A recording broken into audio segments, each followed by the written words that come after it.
नमस्कार मंडळी, आज आपण आलो आहोत प्रवरा नदीच्या काठी आणि एका विशिष्ट ठिकाणी एका विशिष्ट मंदिराला बघण्यासाठी आपण आलो आहोत. प्रवरा नदीच्या काठी जी काही माती होती त्या मातीखाली दडलेलं एक शिवमंदिर, अद्भुत पुरातन काळातील शिवमंदिर पाहण्यासाठी. आणि त्याचा आता इतिहास पण साक्ष देत आहे की ते मंदिर अजून पण आपल्याकडे बघण्यासाठी आहे. आणि चला तर मग तुम्हाला मंदिराचं थोडक्यामध्ये व्ह्यू आणि थोडक्यामध्ये माहिती देतो की आपण मंदिरामध्ये काय काय बघणार आहोत किंवा प्राचीन काळामध्ये याचा कसा उल्लेख केला होता किंवा प्राचीन काळामध्ये कसं हे याचं बांधकाम, याची मंदिराची जी स्थापना होती ती कशी झाली आहे ते आपण बघूया. बरोबर आहे, हे मंदिर अदृश्य झालं होतं. अदृश्य म्हणण्यापेक्षा प्रवरा नदीचा गाळ येऊन या मंदिराच्या वरती साठला होता, त्यामुळे मंदिर पूर्ण झाकून गेलं होतं. आता ते मंदिर काही शतकापूर्वी प्रकाशात आलं, म्हणजे ते उघडकीस आलं. गाळ वाहून गेल्यामुळे काही प्रकाशाचे मंदिराचा जो टोक आहे ते दिसला आणि तिथून नवीन शोध लागला की येथे पण मंदिर होतं आणि हे प्राचीन काळातील मंदिर आहे असं कळालं. चला तर आपण मंदिराच्या एंट्रन्सला आलो आहे. इथे बघू शकता, इथं दुसरं एक मंदिर आहे. हे अतिप्राचीन मंदिर आणि मुख्य मंदिर सिद्धेश्वरांचं इकडं आहे. हे जे मंदिर आहे हे मंदिर सिद्धेश्वर मंदिर आहे. हे महाराष्ट्रातील अहमदनगर जिल्ह्यातील अकोले तालुक्यामध्ये स्थित आहे. हे मंदिर प्रवरा नदीच्या तीरावर वसलेले असून संगमनेर अकोले महामार्गावर आहे. आणि अकोल्यामध्ये गेल्यानंतर आपल्याला लगेचच अकोल्यामध्ये एंट्री करताना अगोदरच 1 किलोमीटर अंतरावरती उजव्या हाताला या मंदिराचा व्ह्यू बघायला मिळतो. तसेच येथे गेल्यानंतर आपण बघू शकता प्राचीन काळातील सर्व मंदिराची बांधकाम किंवा मंदिराची ठेव पूर्ण प्राचीन काळातून झालेली आहे.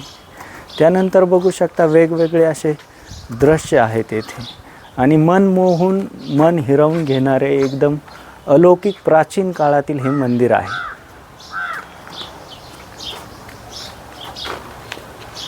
या मंदिरावरती वेगवेगळ्या डिझाईन्स, वेगवेगळे स्ट्रक्चर. नमस्कार मित्रांनो, आज आपण बसलेलो आहोत प्रवरा नदीच्या काठी. या नदीचं महत्त्व आपल्याला मी सांगणार आहे. प्रवरा नदी ही गोदावरी नदीची प्रमुख उपनदी आहे आणि या नदीच्या काठी प्राचीन काळातील शिवमंदिरे, प्राचीन काळातील मंदिरे आणि बराचसा प्राचीन काळातील वारसा लाभलेला आहे. ही नदी काय साधी नदी नाही आहे. या नदीवरती आपण जीवनदायी शेतकरी, जीवनदायी नदी असंही म्हटलं जातं हिला. कारण आपण बघू शकता या नदीचं एकदम गोड पाणी आणि झरे आपल्याला इथे जगण्यासाठी वाव देतात.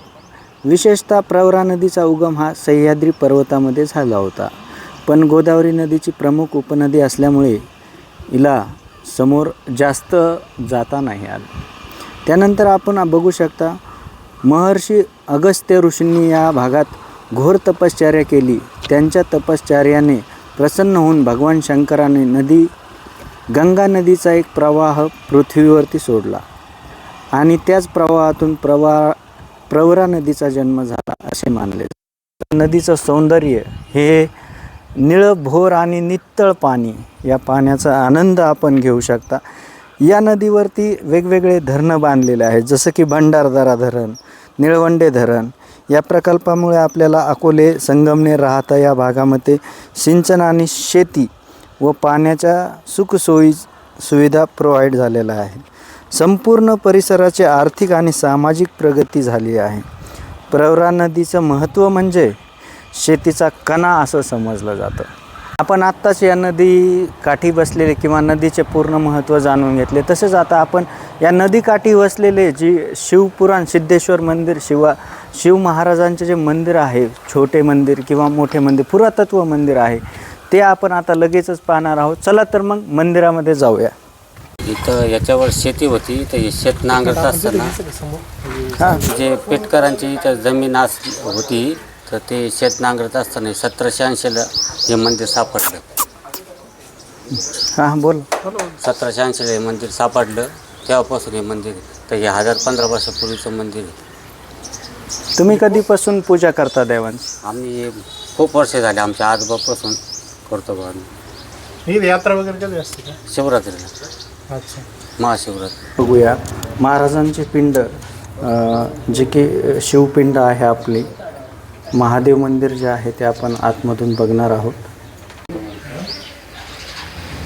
मंदिरामध्ये प्रवेश निषेध आहे, कारण मंदिराचं पावित्र्य जे आहे ते राखलं पाहिजे. त्याकरता आपल्याला दर्शन बाहेरूनच मिळतं. नमस्कार. आपण पुजारी यांची परमिशन घेऊन आतमध्ये सभामंडप पाहणार आहोत. चला तर आपण सभामंडपाकडे जाऊया. शक्यतो सभामंडप हे बंदच असतं, आपण त्यांची परवानगी घेऊन दिली आहे. आणि त्यांनी आम्हाला एक चाबी पण दिली आहे, जी की सभामंडपाची आहे. याच्या पलीकडून लगेचच मंदिर आहे, जे आपण आता बघितलं आहे. या आतमध्ये या.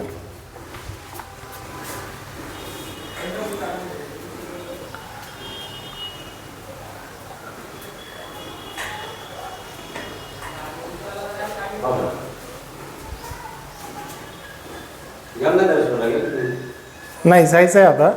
म्हणजे तिथं काय विशेष आहे ते मंदिराचं? ते पोतनीस म्हणून त्यांनी बांधलेलं मंदिर आहे. अच्छा. ते पण पुरातनकालीनच आहे का असं? हे आता जो म्हणतात 11व्या शतकातलं आहे ते मंदिर. हां 18व्या शतकात म्हणजे नाही 11व्या ते 13व्या शतकातलं असं यादवकालीन अशी माहिती आहे. इंटरनेटवरती वगैरे पाहिले आम्ही सगळी. फक्त कोणी बांधत ते नाही बघतात. हां म्हणजे ते चालुक्य राजांच्या काळातलं सांगता येत. जमिनीत होतं ना.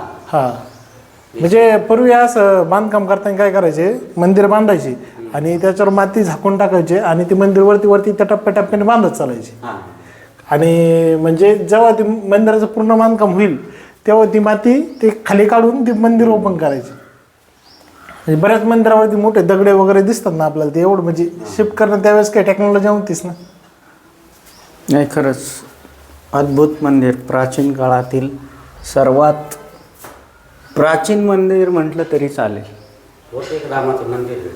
रामच मंदिर ना. अच्छा.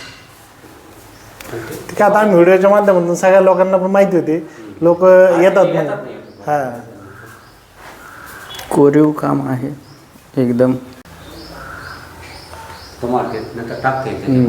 बघू शकता आपण, हे समुद्र मंथन आहे.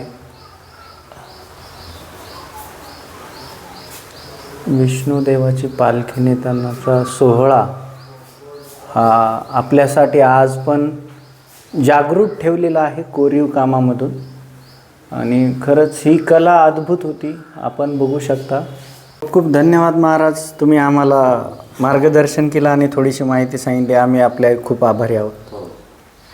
सच्चा वरतून जो आकार बघतोय आपण, ठीक आहे, तर तो आपण बघू शकता विमानाचा आकार दिलेला आहे या मंदिराला. आणि हे जे मंदिर आहे ते पूर्णपणे विमानासारखे दिसते, म्हणून याची आणखीन एक वेगळी शोभा वाढलेली आहे. तुम्हालाही जर अशा मंदिरं बघायची असतील आणि अशा मंदिरामध्ये जायचं असेल तर आम्हाला कमेंट बॉक्समध्ये हाय पाठवा आणि आम्ही तुम्हाला त्या ठिकाणचं लोकेशन पाठवू. चला तर मग, तुम्हाला व्हिडिओ आवडला असेल तर चॅनलला नक्कीच सबस्क्राईब करा. धन्यवाद. थँक्यू.